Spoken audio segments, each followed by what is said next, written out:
Nueva Traducción Viviente, como acostumbro a hacer. Dice: cuando llegaron, Pablo declaró: ustedes saben que desde el día que pisé la provincia de Asia hasta ahora, he hecho el trabajo del Señor con humildad y con muchas lágrimas. He soportado las pruebas que me vinieron como consecuencia de las conspiraciones de los judíos. Nunca me eché para atrás a la hora de decirles lo que necesitaban oír, ya fuera en público o en sus casas. He tenido un solo mensaje para los judíos y los griegos por igual: la necesidad de arrepentirse del pecado, de volver a Dios y de tener fe en nuestro Señor Jesús. Ahora estoy obligado por el Espíritu a ir a Jerusalén. No sé lo que me espera allí, solo que el Espíritu Santo me dice que en ciudad tras ciudad me esperan cárcel y sufrimiento. Pero mi vida no vale nada para mí a menos de que la use para terminar la tarea que me asignó el Señor Jesús. La tarea de contarles a otros la buena noticia acerca de la maravillosa gracia de Dios. Y ahora sé que ninguno de ustedes, a quienes les he predicado del reino, volverá a verme. Declaro hoy que he sido fiel. Si alguno sufre la muerte eterna, no será mi culpa, porque no me eché para atrás a la hora de declarar todo lo que Dios quiere que ustedes sepan. Entonces, cuídense a sí mismos y cuiden al pueblo de Dios. Alimenten y pastoreen al rebaño de Dios, su iglesia. Y por supuesto le está hablando aquí a pastores, a los ancianos de Éfeso. Comprado con su sangre. Permítanme regresar. Alimenten y pastoreen el rebaño de Dios, su iglesia, comprada con su propia sangre, sobre quien el Espíritu Santo los ha designado ancianos. Sé que después de mi salida vendrán en medio de ustedes falsos maestros como lobos rapaces y no perdonarán el rebaño. Incluso algunos hombres de su propio grupo se levantarán y distorsionarán la verdad para poder juntar seguidores. Cuidado. Recuerden los 3 años que pasé con ustedes, de día y de noche, mi constante atención y cuidado, así como mis muchas lágrimas por cada uno de ustedes. Y ahora los encomiendo a Dios y al mensaje de su gracia, quien tiene poder para edificarlos y darles una herencia junto con todos los que Él ha consagrado para sí mismo. Yo nunca he codiciado la plata, ni el oro, ni la ropa de nadie. Y aquí ya está entrando en el tema del que tratamos hoy. Yo nunca he codiciado la plata, ni el oro, ni la ropa de nadie. Ustedes saben que mis 2 manos han trabajado para satisfacer mis propias necesidades e incluso las necesidades de los que estuvieron conmigo. Y ha sido un ejemplo constante de cómo pueden ayudar con trabajo y esfuerzo a los que están en necesidad. Deben recordar las palabras del Señor Jesús: hay más bendición en dar que en recibir. Cuando Pablo terminó de hablar, se arrodilló y oró con ellos. ¿Por qué les leí esto? Usted puede notar claramente en el contexto que Pablo entendía que ya esos creyentes no más iban a escuchar de él, que él no iba a regresar. Pablo estaba consciente de que él iba a morir.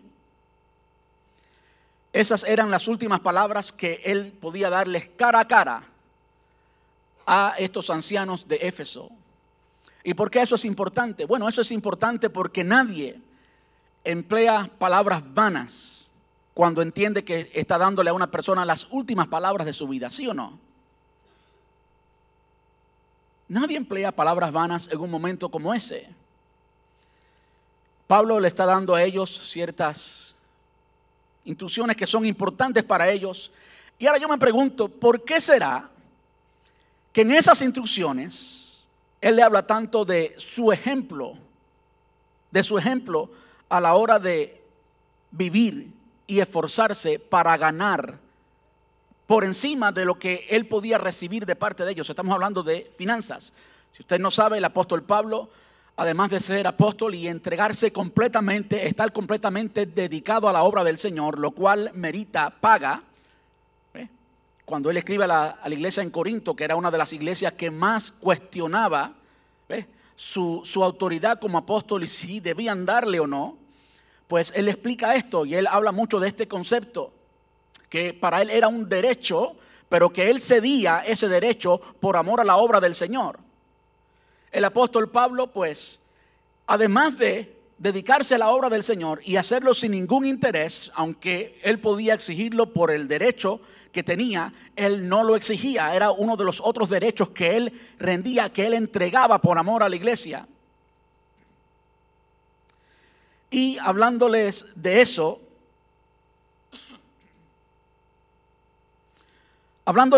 es que está aquí.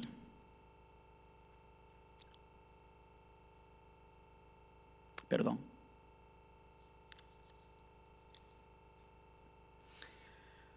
Hablándole de eso es que está aquí. Dice: yo nunca he codiciado la plata, ni el oro, ni la ropa de nadie. El apóstol Pablo, ¿por qué es que habla de este tema aquí? Habla de este tema aquí porque la iglesia de Jerusalén, evidentemente, como hemos visto ya en otros sermones, estaba pasando por una necesidad.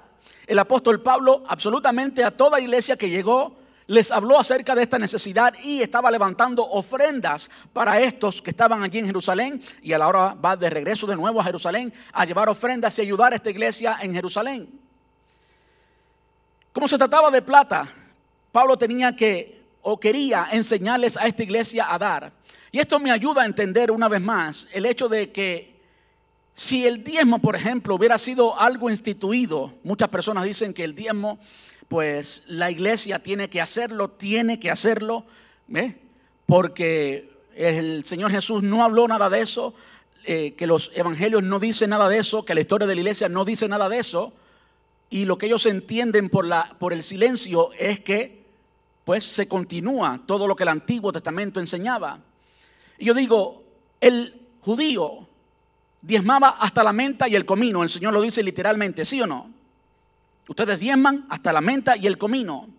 Si la iglesia del Señor Jesús en esta ocasión diezmara hasta la menta y el comino, no hubiera absolutamente ninguna necesidad que el apóstol Pablo estuviera recogiendo ofrendas por todos los lados. Cuando el apóstol Pablo le escribe a la iglesia en Corinto la segunda vez, la segunda carta, le está recordando de una promesa que ellos habían hecho hace un año atrás. Y el apóstol Pablo les está implorando una vez más, diciéndole: mira, muchas otras iglesias ya han sido colaboradores. Yo les he hablado a todos ellos de la generosidad que tienen ustedes, de la disposición que un día demostraron acerca de dar ofrendas.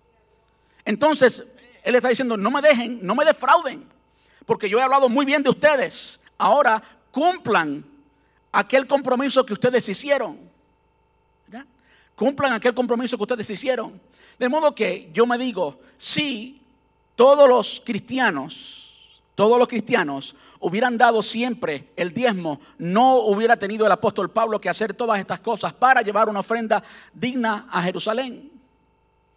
Hoy en día el tema de las finanzas sigue siendo un tabú en cualquier lugar. En cualquier lugar sigue siendo un tabú, y por eso es importante que hablemos de esto.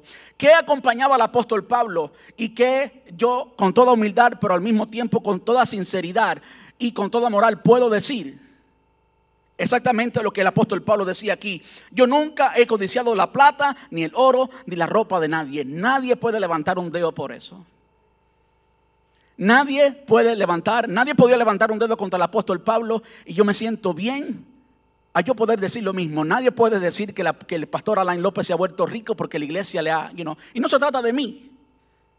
Simplemente estamos acentuando, estamos enfatizando algo que el apóstol Pablo estaba enfatizando, y es que tú no das simplemente por el hombre, y que cuando damos tenemos que ser conscientes del propósito para el cual damos.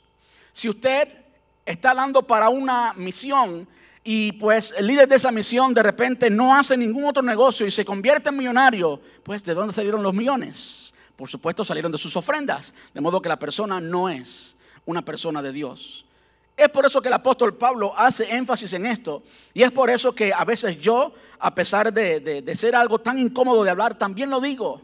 Porque es importante que la iglesia entienda que hay transparencia. Es importante que la iglesia entienda que hay buena administración, y eso glorifica a Dios. Yo estoy cansado de ver teleevangelistas por la televisión pidiendo ofrendas y haciendo pactos y vendiendo la palabra del Señor. No es de parte de Dios, y usted no debe darle a ninguno de ellos.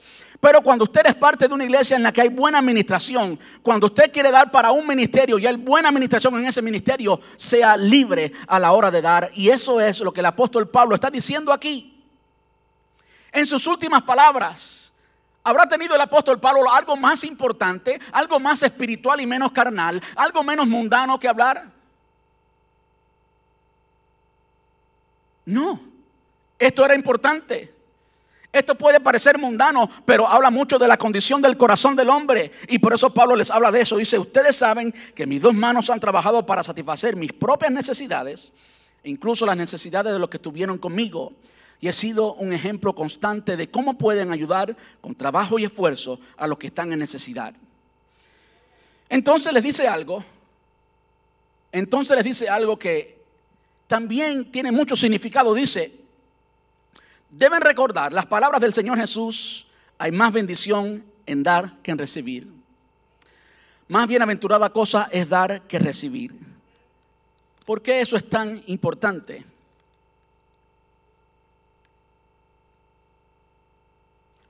Bueno, es muy importante por la siguiente razón.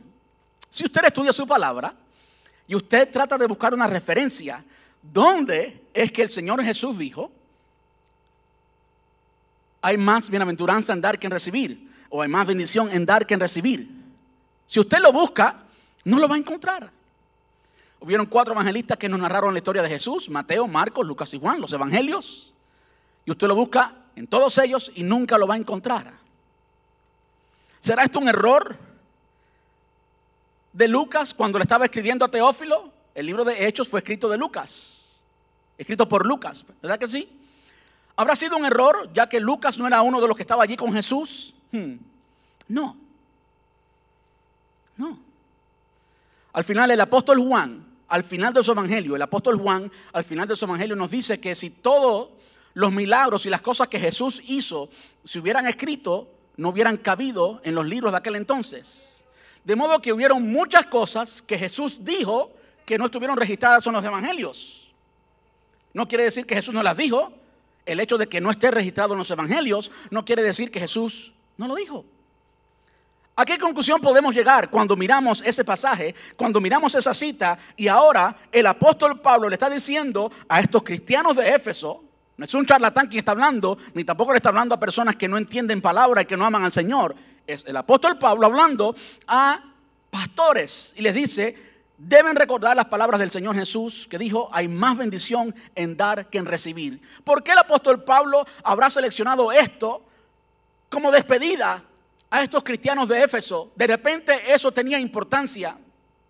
Y al él decir algo que no fue algo literalmente parte del Nuevo Testamento, llama mucho la atención. ¿Qué significa eso? Eso significa que Lucas, quien escribió el libro de los Hechos y recolectó todo lo que había sucedido desde una perspectiva quizás diferente a Mateo, Marcos y Juan, Lucas entendió que este dicho de Jesús, aunque no fue parte de los otros evangelios, este dicho de Jesús se convirtió tan popular, que todo el mundo recordaba esas palabras de Jesús. Todo el mundo griego recordaba esas palabras de Jesús. Esas palabras entonces fueron muy importantes porque a pesar de no ser parte del manuscrito de Mateo, Marcos y Juan, se convirtió en un dicho tan común en aquel entonces que Lucas lo registra y el apóstol Pablo se lo dice literalmente a estos pastores de Éfeso. ¿Será importante el dar o no? Claro que sí. Y lo que dice el pasaje es que hay más bendición en dar que en recibir. ¿Cuántos dicen amén a eso? ¿Cuántos quieren la bendición de Dios? Hay por ahí un movimiento que todo es dame, bendíceme. ¿Cuántos quieren la bendición de dar? Como que esa bendición no es una bendición que todo el mundo quiere. Pero ¿saben qué? Es mejor dar que recibir. Es mejor dar que recibir.